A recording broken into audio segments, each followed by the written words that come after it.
সবাইকে জানাই শুভ নববর্ষের শুভেচ্ছা ও অভিনন্দন। আমরা এখন যেতে চলেছি পহেলা বৈশাখের ঐতিহ্য পান্তা ভাত আর ইলিশ মাছ খাওয়ার জন্য। তো আমাদের সাথে আছে হৃদয় আর ওই পিছনে আছে গোপাল।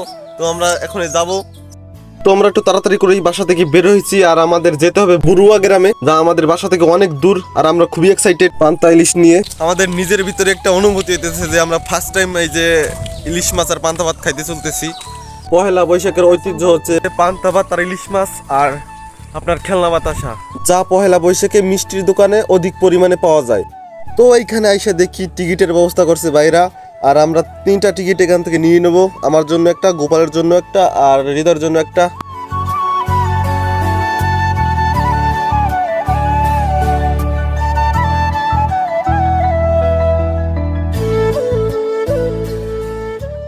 তো গাইস, পান্তা ইলিশ খাওয়ার জন্য আমাদের আবার টিকিটের ব্যবস্থা করছে, আর আমরা 3টা টিকিট নিয়েও নিছি।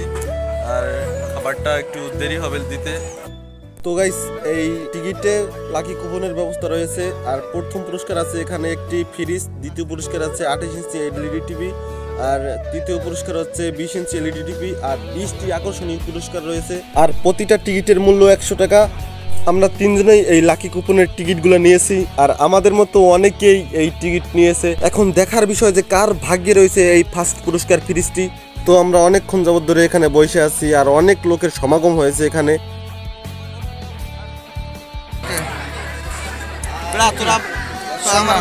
জানো ময়না পাখি।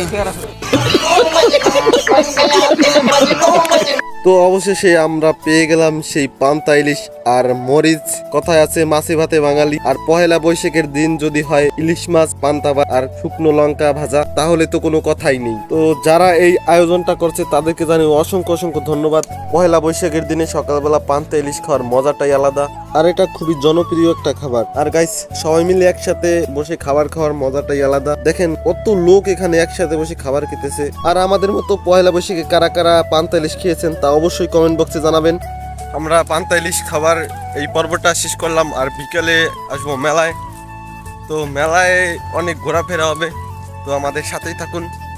আর গাইস, পয়লা বৈশাখের দিন আপনি যদি মেলা যান তাহলে অনেক মাটির পুতুল আর পাখা দেখতে পাবেন। আসলে ভাই, আগের দিনের স্মৃতিগুলো ধরে রাখা খুবই কষ্টকর, কারণ এখনকার দিনে এগুলা চলে না। এই মাটির পুতুল, পাখা এগুলা এখন খুবই কম পাওয়া যায়, যা সময়ের সাথে সাথে হারিয়ে গেছে। কিন্তু মেলায় আসার এটা কোনো পরিবর্তন হয় নাই, এখনো সেই আগের মতোই লোকজন দলে দলে মেলায় আসে আর মেলাকে উপভোগ করে।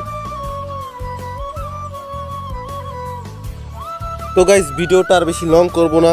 যারা আমাদের চ্যানেলটি সাবস্ক্রাইব করেননি তারা অবশ্যই আমাদের চ্যানেলটি সাবস্ক্রাইব করবেন, আর এরকম নতুন নতুন ভিডিও পেতে আমাদের চ্যানেলটি সাবস্ক্রাইব করে রাখুন। আর আমি চেষ্টা করি আপনাদের জন্য ভালো কিছু নিয়ে আসার জন্য। তো আর কথা বাড়াবো না, সবাই ভালো থাকবেন, সুস্থ থাকবেন, ধন্যবাদ।